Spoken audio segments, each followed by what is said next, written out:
Gulnaz remembers clearly the smell of her rapist's clothes.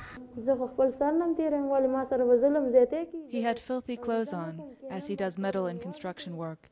When my mother went out, he came into my house and he closed the doors and windows. I started screaming, but he shut me up by putting his hand on my mouth.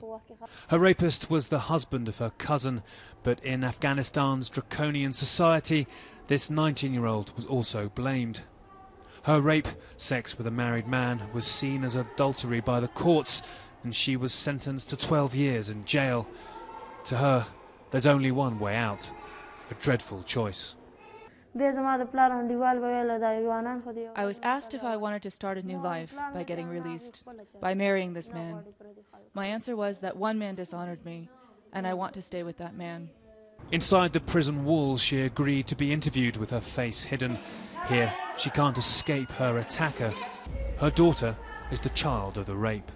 My daughter is a little innocent child. Who knew I would have a child in this way? A lot of people told me that after your daughter's born, give it to someone else. But my aunt told me to keep her as proof of my innocence.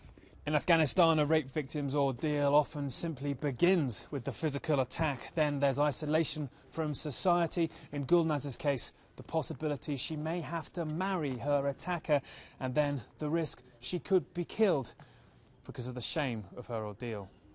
We spoke to her convicted rapist in jail, who didn't want to be shown on camera and denied raping her. He said Gulnaz would definitely be killed on release, but by her own family out of shame. Because of how Afghan justice has treated Gulnaz, she's taken the extraordinary step of speaking out about her attack. But even that has brought her problems. She spoke openly, her face uncovered, in a documentary about women's rights paid for by the European Union. But the EU blocked its release, saying it would endanger her. Yet the documentary makers say the EU blocked it also because they don't want to make the Afghan justice system look bad. The EU ambassador said it was his call.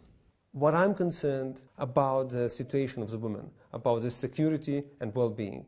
That's of paramount importance. That's a key criteria according to which I, as a representative of the European Union, will judge.